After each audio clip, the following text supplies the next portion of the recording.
Welcome friends, welcome. इस video में हम बात करने वाले हैं असेट्स और लायबिलिटीज के बारे में। असेट्स और लायबिलिटीज आपके फाइनेंशियल सक्सेस को डिसाइड करते हैं। अगर आपके पास असेट्स ज़्यादा है और लायबिलिटीज कम है, देन इससे पता चलता है कि आप फाइनेंशियली सक्सेसफुल हैं, बिकॉज आपने कुछ ना कुछ असेट्स एक्वायर किए हुए हैं, आपकी नेटवर्थ है। कुछ लोग ऐसे होते हैं जिनके पास असेट्स के नाम पर कुछ नहीं होता और लायबिलिटीज बहुत ज़्यादा होती हैं। इस केस में उनकी नेटवर्थ जो होती है वो निगेटिव में होती है। मतलब इसका ये हुआ कि असेट्स जो है हमारी नेटवर्थ में पॉजिटिव इम्पैक्ट डालता है और लाइबिलिटीज जो है हमारी नेटवर्थ कैलकुलेशन के टाइम पे नेगेटिव इम्पैक्ट डालता है। अभी सिंपल लैंग्वेज में समझने के लिए, असेट जो है वो चीज है जो कि कोई भी रिसोर्सेस हो सकते हैं जो कि आपको कैश फ्लो जनरेट करके देगा, आपको फाइनेंशियल बेनिफिट्स दे सकता है या फिर अर्निंग करके देगा। वो सब चीजें आपके असेट्स में आती हैं। और सिंपल लैंग्वेज में समझने के लिए एक लाइन में, कोई भी चीज जो कि आपकी पॉकेट में पैसा डालती है दैट इज कॉल्ड असेट्स। कोई भी चीज जो आपकी पॉकेट से पैसा बाहर निकालती है दैट इज कॉल्ड लायबिलिटीज। तो हमें अपनी फाइनेंशियल फाउंडेशन को अच्छा रखने के लिए हमारे पास असेट्स ज्यादा होने चाहिए, लायबिलिटीज मिनिमम होने चाहिए। द मोमेंट आपने लायबिलिटीज बढ़ाना चालू कर दिया, आपकी फाइनेंशियल कंडीशन डिस्टर्ब होना चालू हो जाती है और वहीं से डेट ट्रैप चालू हो जाता है। तो हमें अपनी फाइनेंशियल कंडीशन को इम्प्रूव करने के लिए अपने ऊपर लायबिलिटीज कम रखनी है और असेट्स ज्यादा रखने हैं। असेट्स भी दो तरह के होते हैं, एक होता है अप्रिसिएटिंग असेट्स और एक होता है डेप्रिसिएटिंग असेट्स। मैं अपनी स्क्रीन को शेयर करता हूं, वहां से हम समझेंगे।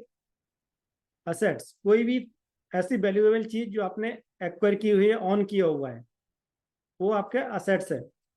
लाइक एक सिंपल एग्जांपल से समझें, आपके पास जो मोबाइल है वो भी एक असेट है एक तरह से देखा जाए आपका, तो क्योंकि आप उसको सेल आउट करके कुछ ना कुछ पैसा अपने पास ला सकते हैं। अभी कौन कौन से टाइप के असेट्स होते हैं, एप्रिसिएटिंग असेट्स और डेप्रिसिएटिंग असेट्स।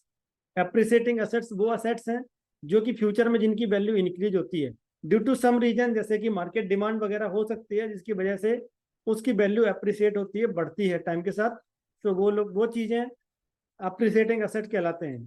सो अप्रिसिएटिंग असेट्स भी तीन तरह से कैटेगराइज किए गए हैं: फाइनेंशियल असेट्स, रियल एस्टेट और बिजनेस। फाइनेंशियल असेट्स लाइक आपने कोई एफडी किया हुआ है, आपने कोई इन्वेस्टमेंट किया हुआ है, स्टॉक्स में, म्यूचुअल फंड में इन्वेस्टमेंट किया हुआ है, आपने किसी डेट फंड में इन्वेस्टमेंट किया हुआ है, गवर्नमेंट बॉन्ड्स वगैरह में, वो सब आपके असेट्स हैं। रियल एस्टेट आपने कोई खरीदा हुआ है, आपके पास कोई प्लॉट है, कोई घर खरीदा हुआ है, आपने कोई प्रॉपर्टी में इन्वेस्टमेंट किया हुआ है, सब चीजें आपके एसेट्स के अंदर आती हैं। रियल एस्टेट एक टेंजिबल एसेट माना जाता है, सबसे अच्छा एसेट होता है क्योंकि डबल बेनिफिट होता है। एक तो आपको एक कैश फ्लो मिलता है in the form of rent और साथ में प्रॉपर्टी का एप्रिसिएशन भी होता है time to time. Then business ownership, अगर आपने कोई बिजनेस है जिसमें पार्टनरशिप कर रखी है, अपने बिजनेस को डायरेक्ट ऑन करते हैं, तो वो जो आपका बिजनेस है दैट इज एसेट, वो क्योंकि आपको प्रॉफिट अर्न करके दे रहा है, आपको पैसा कमा के दे रहा है। देन डेप्रिसिएटिंग एसेट कौन कौन से हो सकते हैं, तो डेप्रिसिएटिंग एसेट में कोई व्हीकल है, कोई टेक्नोलॉजी है, कोई मशीनरी है। कोई व्हीकल ऐसे माने कि आप मान लीजिए आपने एक कार खरीदा है आज 10 लाख रुपए का, 5 साल बाद उसकी कॉस्ट हो सकता है कि 5 लाख रुपए भी ना बचे, डिपेंडिंग ऑन कंडीशन और मेंटेनेंस रिक्वायरमेंट। तो क्यों होता है ऐसा, क्योंकि मार्केट में अपग्रेडेशन हो जाता है, उस पर्टिकुलर चीज की जो वैल्यू है उसकी कम होना चालू हो जाती है बिकॉज उसकी कंडीशन खराब होती है। Then technology, technology day by day evolve हो रही है, नई नई टेक्नोलॉजी आ रही है। सो आप तो कोई भी गैजेट आज खरीदते हैं, हो सकता है 1 महीने बाद भी उस पर्टिकुलर गैजेट की कॉस्ट जो आपने खरीदा है उससे आपको 20% 30% कम में बेचना पड़ेगा।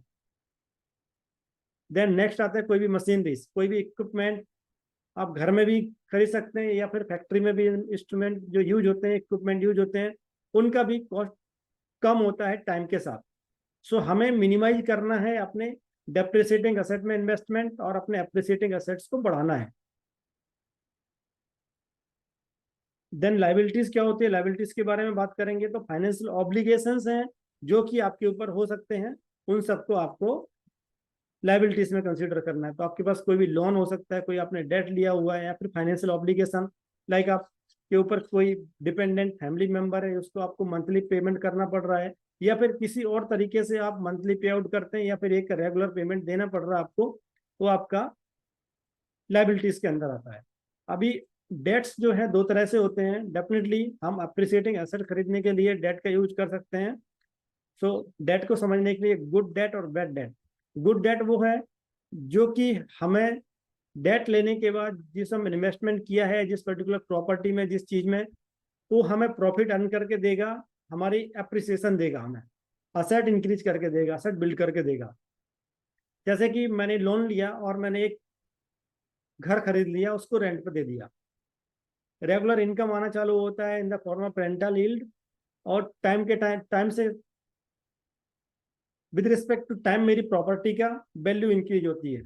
तो डेट तो मैंने दिया बट मैंने सही जगह इन्वेस्टमेंट किया, इसलिए वो गुड डेट है।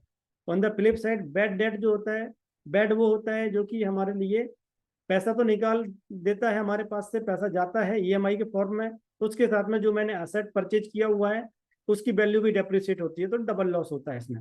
जैसे कि मैंने कार खरीदी, कार का एग्जाम्पल दिया था, 10 लाख रुपए की कार खरीदी, 3 लाख रुपए मैंने डाउन पेमेंट दिया, 7 लाख रुपए लोन लिया 7 साल के लिए। तो 7 साल में मुझे हो सकता है कि 7 लाख रुपए का 10 लाख रुपए पे करना पड़े।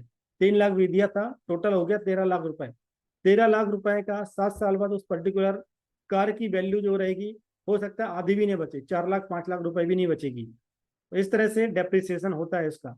इसलिए अगर आप कार ले रहे हैं वो भी लोन पे ले रहे हैं, देन डबल लॉस हो रहा है आपका, बिकॉज आपने एक तो डेप्रिसिएटिंग एसेट में इन्वेस्टमेंट किया और लोन लेके किया, उसकी ईएमआई आपके पास डबल डबल डबल, दो तरह से लाइबिलिटीज आ जाती हैं। तो आपको अवॉइड करना है कार लेते टाइम कि लोन लेके आप कार लें। हालांकि मैंने ये भी मिस्टेक की हुई है, तो मुझे पता है ये मिस्टेक भी अवॉइड कर सकते हैं हम सिस्टमेटिक वे में प्लान करके। सो आपको बैड डेट अवॉइड करना है, गुड डेट ले सकते हैं आप रिक्वायरमेंट बेस पे, बट कंसिडर करना है कि आप जो भी एसेट में इन्वेस्टमेंट कर रहे हैं क्या वो आपकी एक्सपेक्टेशन के अकॉर्डिंग ग्रो करेगा।